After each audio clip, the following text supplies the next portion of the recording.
Assalamu alaikum. Alors, nous continuons les applications liées aux échangeurs. Nous sommes à l'application numéro 4. De l'eau froide circule dans un tube de chaudière à condensation. Sa température d'entrée est notée TFE et son débit noté QMF. Le réchauffage est assuré par condensation des vapeurs d'eau à l'extérieur du tube. À la température TC est égale à 104 degrés Celsius. Donc ici, c'est la température de condensation. Donc nous avons affaire avec un échangeur isotherme, cas d'un condenseur. Alors, avec un débit QMS égal à 300 kg par heure. Le fluide froid ne doit pas subir un échauffement supérieur à 50 degrés Celsius. Alors, cela signifie tout simplement que le delta TF doit être inférieur ou égal à 50 degrés Celsius. Alors, on nous donne ici les différentes données. Pour ce qui est du tube, nous avons le diamètre intérieur, le diamètre extérieur ainsi que la longueur. Alors, pour ce qui est de la paroi, nous avons une conductivité thermique égale à 46 watts par mètre Kelvin. Nous avons donc une conductivité thermique d'un acier. Alors, la chaleur latente de vaporisation de l'eau à 104 degrés Celsius, qui est la température de condensation, est égale à 2244 kJ par kilogramme. Alors, question demandée. Calculer la quantité de chaleur Q récupérée annuellement grâce au dispositif à condensation. Si l'on considère que la saison de chauffe dure 180 jours et que la chaudière fonctionne 6 heures par jour. Alors, la question numéro 2, on demande de calculer le débit thermique unitaire du fluide froid, QTF. Troisième question, sachant que la température du fluide froid à l'entrée est de 20 degrés Celsius, calculer le coefficient global d'échange K. On y est. Alors, quatrième question, tracer l'allure de TC et TF en fonction de la longueur de l'échangeur. Pour la première question, on nous demande de calculer la quantité Q récupérée annuellement grâce au dispositif à condensation si l'on considère que la saison de chauffe dure 180 jours et que la chaudière fonctionne 6 heures par jour. Alors, on sait que la quantité de chaleur récupérée est égale au flux multiplié par le temps. C'est comme si vous avez la quantité de chaleur est égale, ou bien l'énergie est égale à la puissance multipliée par le temps. Donc pour nous, l'énergie, c'est la quantité de chaleur Q, et la puissance pour nous, c'est la puissance thermique, qui est le flux. On y est. Alors, le temps, on connaît, je disais que le temps est égal à 6 multiplié par 180. Donc, sera donc en heures. Alors, on peut maintenant calculer tout d'abord le flux donc, échangé. Donc, le flux échangé est égal à QMS fois LV, d'accord, dans le cas du fluide chaud, parce que sa température est constante. Là, on aura donc le débit massique, on convertit ça donc en kg par seconde, en divisant par 3600. Et en multipliant par LV, après calcul fait, vous aurez une valeur de 187 kW. Alors, connaissant le flux échangé, on peut maintenant évaluer la quantité de chaleur. Donc, pour simplifier, on peut l'exprimer en kilowattheure ou bien en mégawattheure. D'accord? Là, maintenant, nous avons le flux est égal à 187 kilowatts multiplié par le temps. Le temps, c'est 180 multiplié par 6 heures. Donc, ce temps-là sera donc en heure. D'accord? Donc là, la quantité de chaleur récupérée sera égale à 201 960 kWh. Donc, si vous voulez, on peut arrondir à peu près est égal à 202 MWh. D'accord? Donc, la quantité d'énergie récupérée annuellement. Alors, la question numéro 2, on nous demande de calculer le débit thermique unitaire du fluide froid, QTF. Alors, pour ce faire, on connaît le flux échangé, donc égal à 187 fois 10 puissance 3 watts.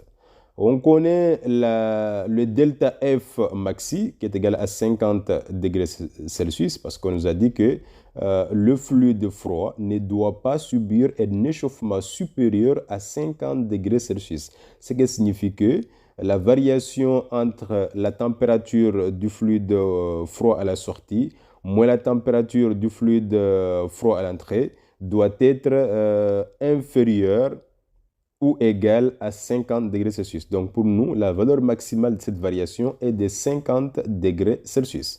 Alors là, on peut écrire que le flux est égal à QTF facteur de TFS moins TFE. Or, d'après l'énoncé, nous a dit que cette variation-là doit être inférieure ou égale à 50 degrés Celsius. D'accord? Donc la valeur maximale de cette variation est de 50 degrés Celsius. Donc nous, on va maximiser. Et de là, on peut tirer donc la valeur de QTF. Donc, il ne faut pas oublier que le flux est donné ici en kilowatts. Donc, il faut l'envoyer en watts, en multipliant par 10 puissance 3. On est d'accord? Donc, après calcul, on trouve une valeur de 3740 watts par Kelvin. La question numéro 3 nous dit, sachant que la température du fluide froid à l'entrée de l'échangeur est de 20 degrés Celsius, on nous demande de calculer le coefficient d'échange global K. Alors, à titre de remarque, dans l'énoncé, nous avons la température du fluide chaud qui est une constante. Constante est égale à 104 degrés Celsius, qui est la température de condensation. Alors, il s'agit ici d'un échangeur isotherme parce que la température du fluide chaud est une constante. Alors, ça, lorsque la température du fluide chaud est une constante, nous avons affaire à un condenseur. Et dans le cas d'un condenseur, on a vu dans le cours que c'est la température du fluide froid qui varie. Alors, l'évolution de la température du fluide froid peut être donnée par l'expression mathématique suivante. Ça, c'est ce qu'on a vu dans le cours. Cette expression-là, donc, est vue dans le cours, dans le cas des échangeurs isothermes. Alors, la température du fluide froid varie en fonction de la surface d'échange. Donc, pour estimer le coefficient global d'échange, on va se placer à la sortie de l'échangeur. À la sortie de l'échangeur, la température TF est égale à TFS et la surface S est égale à la surface totale d'échange. Nous avons un tube de diamètre intérieur 12,5 mm et diamètre extérieur 16 mm. Alors, comme ici, on ne nous a pas indiqué que le coefficient global d'échange doit être calculé côté chaud ou côté froid. Alors, on va calculer la surface moyenne de la paroi. D'accord? Et de là, donc, la surface totale d'échange sera égale à pi facteur du diamètre extérieur du tube plus le diamètre intérieur du tube multiplié par la longueur du tube divisé par 2. On calcule la surface moyenne de la paroi. Donc, après calcul fait, vous trouverez une valeur de 0,107 m². Alors, à partir de là, je vais maintenant remplacer TF par TFS et S par S total. D'accord? Et donc, je peux avoir l'expression suivante. Maintenant, je peux maintenant donc envoyer cette expression vers l'autre côté et envoyer le rapport que j'ai ici vers l'autre côté. Donc, j'aurai 1 moins ce rapport-là est égal à exponentielle de moins K S total sur QTF. Et là, maintenant, je peux prendre ln membre à membre et je peux aboutir à cette équation. D'accord? Et de là, je peux maintenant tirer le coefficient global d'échange. Donc, K sera égal à moins QTF sur S total multiplié par ln de ce que j'ai ici. Alors, je connais S total, je connais QTF, je connais donc TFS, TFE, ainsi que TC. Et là, je peux maintenant calculer la valeur numérique du coefficient global d'échange. Et après calcul, on trouve une valeur de 31 614 watts par mètre carré Kelvin. Voilà donc la valeur du coefficient global d'échange moyenne. Alors, si par exemple, on nous avait dit, l'énoncé avait précisé de calculer par exemple le coefficient global d'échange côté froid. Alors, je rappelle encore une fois que côté froid, le diamètre intérieur du tube est de 12,5 mm.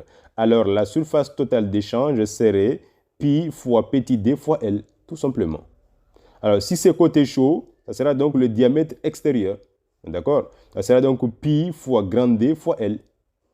Donc, il faut faire un peu attention. Donc, si rien n'a été précisé, alors il faut calculer la surface moyenne du tube pour se rapprocher de la valeur réelle, bien sûr. Alors, dernière question, on nous demande de tracer l'allure de TC et TF en fonction de la longueur de l'échangeur. Donc, soit en fonction de la longueur, ou bien en fonction de la surface d'échange, c'est la même chose. Alors, pour nous, il s'agit d'un échangeur isotherme dont la température du fluide chaud est constante.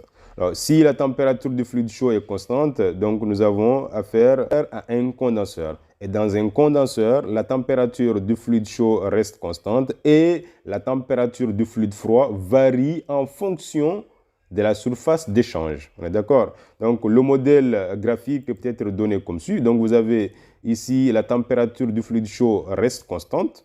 Donc, nous avons aussi le phénomène de la condensation. Par contre, la température du fluide froid varie en fonction de la surface d'échange. Voilà où s'achève la résolution de cette application. On se retrouvera prochainement pour une nouvelle application. Je vous remercie.